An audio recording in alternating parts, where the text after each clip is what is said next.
Hi everyone, welcome to another video. So this video was very shamelessly stolen from the ever so lovely Theresa Is Dead. I have definitely mentioned her before and I really totally meant to have this video uploaded like so much longer ago, but then stuff happened. As you guys know, my contacts took forever to come in, so I was blind. Been a while, but she made a video called Makeup I'm Embarrassed I Own, and I'll definitely link it in the description box because you guys totally need to watch it, and I thought that was such a fun idea, so I left a comment on her video asking if I could steal the video idea. She said sure, go ahead. So I just want to let you guys know that I definitely didn't come up with this on my own, so that's where I got the idea from. And I have a whole lot of makeup in front of me that I'm embarrassed I own for whatever various reasons, honestly, tons of reasons. It could just be that I own it and I don't even use it, but I don't want to get rid of it. It could be that I bought something knowing it was bad and my expectations were met and I still have it. It could be that I bought it and never even used it. Let's talk about some makeup that I am embarrassed to own, and let me out myself.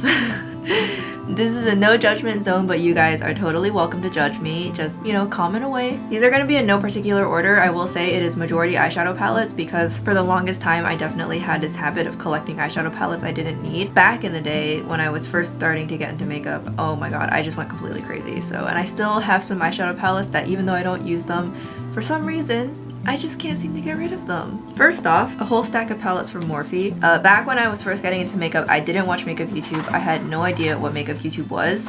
And I remember hearing from some friends that the Morphe Jaclyn Hill palette is the best eyeshadow palette to get. Now this was back in 2017, 2018, and this was before the palette was reformulated, and I was like, oh, okay, well, I guess it is really good, then I'll go get it. And so I got it, and here it is. Here's the palette, and I don't feature Morphe on my channel really anymore. You'll notice I don't use their products right now, but I do own the products. I'm not gonna get rid of them. I spent money on them. I showed you the back, here's the front.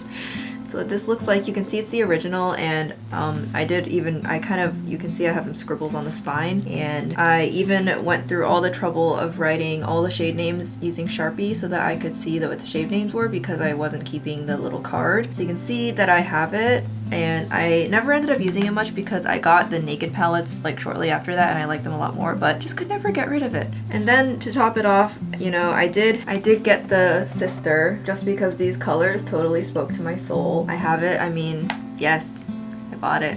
I have it. I like it. And then finally, to kind of round off our pile of shame, I was in China when the 35i kind of dropped and like went crazy, and by the time I wanted to find it, it was literally out of stock everywhere. So when I got back from China, I ran to my Ulta and they had one left, and so I was like, oh my god, I gotta get it. And it is the infamous 35i. I actually have a super old YouTube video where I used this, and you can see that it's okay. It was kind of one of the first really big pastel palettes. I know pastels are super trendy these days, so like everyone has a pastel palette, but at the time this was kind of one of the few pastel palettes you could get your hands on that wasn't like indie, so people really liked it. I still even have the shade card and everything. I guess the biggest reason I really just kind of kept it was because Pony is the face of the campaign, and I mean, you guys know how I feel about Pony, and that's what I view it as at this point. It's just a nice collectible. It has some really pleasant memories. I don't know why, but I associate this palette with my China trip, even though I got it after I got back, but just because of the whole timing of getting off the plane and running to Ulta, this kind of gives me some good memories. So that's my first pile of shame for you guys. Next up, I don't know why I have these. I mean, I know I have the first one and I actually do kind of like it, but I will admit that these palettes are kind of cringe. But what I'm talking about are these two palettes from Too Faced. They are the Gingerbread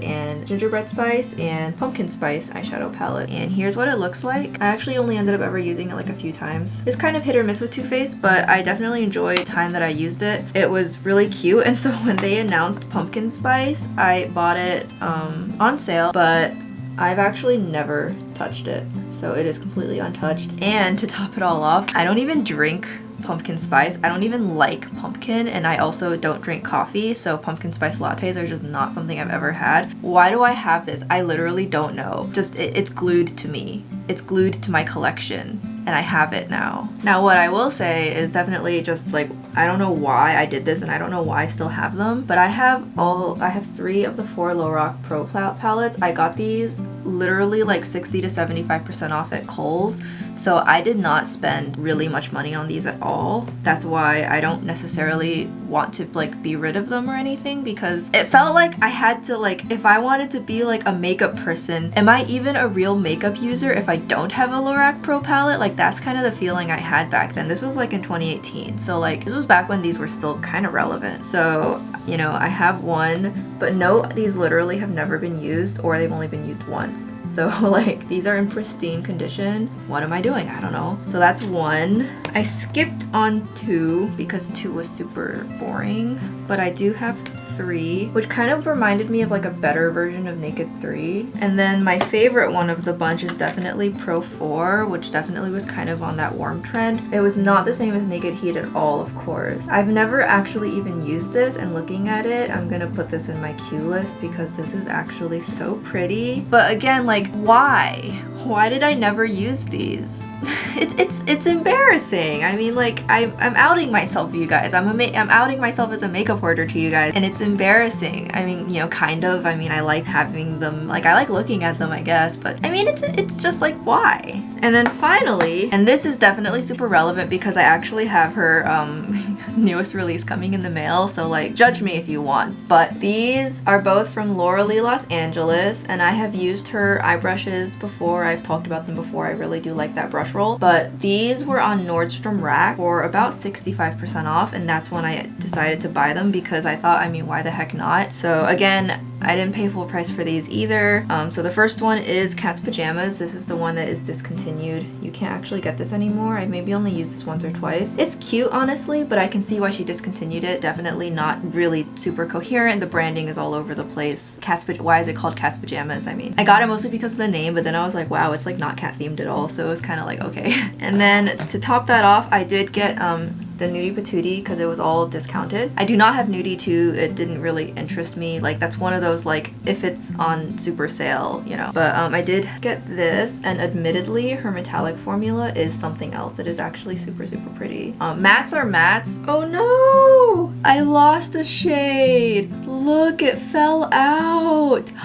That's terrible. It fell out on my leg. Oh no. I tried to pick it up and it totally crumbled. Oh, this is terrible. That's that, I guess. Oh, that's so sad. I really liked that shade. Well, that's a shame. I managed to like kind of push it back in. Oh man. Oh, this shade is so embarrassed it leapt out of the palette and wanted to run away.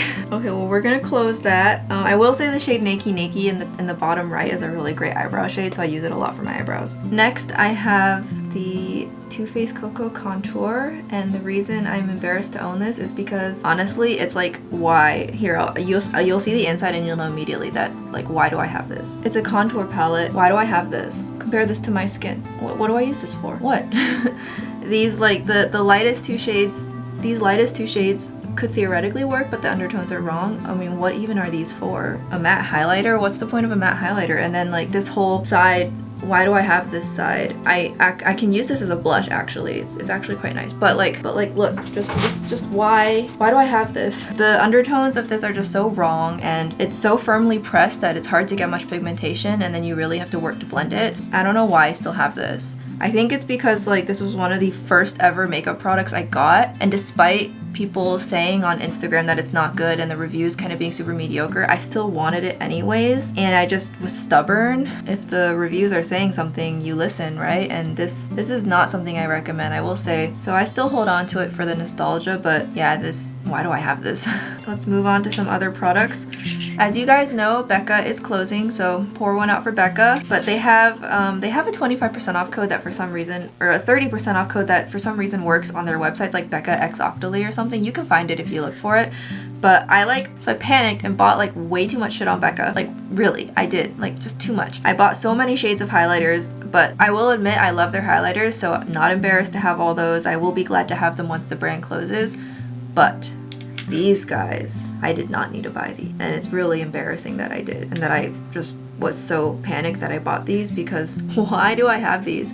This is so metallic. It's kind of, it reminds me of the Charlotte Tilbury Hollywood Flawless filter, which I actually got rid of because I had it and I like literally used it twice and I just keep forgetting I have it, and it would just sit in the back of my makeup drawer neglected, and by the time I remembered I had it, my foundation's already on. This is literally the exact same thing, like, and I use it about just as often. And then this, I'm totally game for a lavender primer to correct the yellowness of my skin. My skin can sometimes look really yellow and sallow. This hardly does anything. The lavender doesn't show up. And it's super, super watery, almost to the point of being too watery. It just makes my face feel really slick and oily almost. So, this is gonna have to go on moratorium during the summer. It's too much for me during the summer, but once winter comes around, I'll test it out again, and then I'm gonna have to just, it's gonna be on the chopping block if I use it or if I just lose it. You know, I didn't need to spend that kind of money on both of these. This was absolutely unnecessary, so don't do what I did. Just because the brand's closing doesn't mean you need everything. So I learned my lesson, and they, you know, their lipsticks have been on sale and their other foundations have been on sale, and I've just been like, nope, no, we're not making that mistake again. So yeah. Lastly, just to kind of round off complexion I'm embarrassed I own, the Pat McGrath powder. I don't know why I haven't gotten rid of this yet. Somehow I just can't bring myself to. It's like the world's most overpriced powder for what you get. It mattifies your skin. It sets your makeup, but like for the price of this powder, it should be blurring my pores. It should be making me look perfect. It should be doing my taxes. It should also drive me to work and make me breakfast and scoop my cat's litter boxes for this price, and it doesn't do any of that. It mattifies my skin, makes my makeup last longer, but I have so many other powders that literally do the exact same thing. And the amount of product you get in this, if you're the kind of person who likes to get one powder and use all of it, this is going to be a total ripoff. There's so little product in there for the price. This is not worth it. Her foundation and her concealer are absolutely amazing, and I know people are super polarized on her primer, but I love it. I've actually gone through one whole primer of hers and I'm on to my second one. Using an entire primer definitely says something about how often I've used that primer. So her primer, foundation, and concealer I can wholeheartedly recommend, but this powder is a no, and I don't know why I still own it. I guess I just think to myself that I spent my money on it, like I better use it.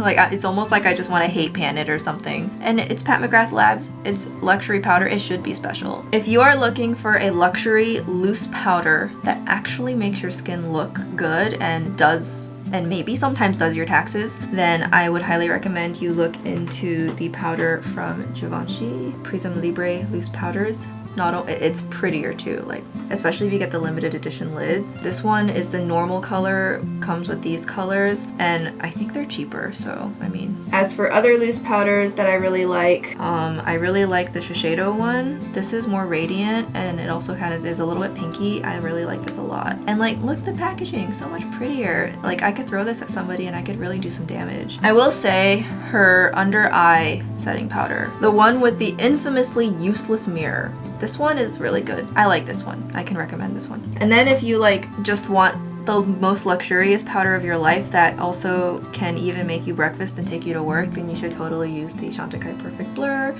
Theresa Is Dead and Michelle Wong both love this. We all know their opinions on it by now, and I agree. It is very nice. It's so nice, in fact, that I sometimes feel bad for using it, because then if it runs out, I have to get another one. Alright, and then lastly, I have mentioned this before that I've been having problems with liquid blushes constantly. I feel like all of them just, if they're dewy, they just don't sit on my skin well at all. They look terrible. I don't have any of the M Cosmetics serum blushes anymore for this exact reason. I feel like all of them are always just completely just take off all my foundation. They look so bad on me, except for like the Glossier Cloud Paints basically. Those are the only ones that have agreed with me so far. There's a couple of, I have come to realize that anything even remotely dewy is just somehow it just looks so terrible on me. So if it's a liquid blush or a cream blush, it needs to have a much more matte to natural finish. Ultra dewy ones, if I'm gonna wear them, it has to be like a no foundation day. Like, and I just don't do that very often. I'm not about that. Like if I'm wearing makeup, I want to wear makeup. So, which is a shame because I love the idea of a nice dewy cream blush, but like my skin just hates cream blushes. Like I think my skin put a moratorium on cream blushes. The cats are having war right now. And yet, I have 5 of the Flower Beauty blush bombs. I don't remember if there's 5 or 6 colors. Either way, I have either almost all of them or all of them. Now granted, I got these at like buy one get one free, so you know I didn't pay full price for all of these, but why do I have so many? And why do I have this purple one? I don't really wear berry blushes very often. Like, and why do I have 3 neutral tone blushes when I prefer my blushes to be pink or orange? Like, what was I thinking? Why do I have so many? So I'm in the process of like trying to use these once or twice, see if I like them, and if I don't, I really just need to pass these along. And I know there's plenty of people who I can sell it to for like $2 or $3 and they're gonna just use it and love it, but why? Why did I buy these? Alright, and that's it. That is makeup I'm embarrassed I own. It was quite the pile, but I have it, and a lot of these items that I just talked to you about, I really don't plan on getting rid of, so they're gonna just hang around in my collection, and I'm just gonna continue to like have them be like my secret shame or like my guilty pleasure. And I think that's fine. You know, everybody has something somewhere that they're embarrassed to say that they like or they have. We all have something like that, so I think I can have my things and you guys can have your things. So I hope you guys enjoyed this video. If you have anything that you guys are embarrassed to own, I would love to know. I think it's be so fun to talk about, so definitely share if you guys want to. Feel free to judge me in the comments. That's totally fine, and I will see you guys in the next video. Bye!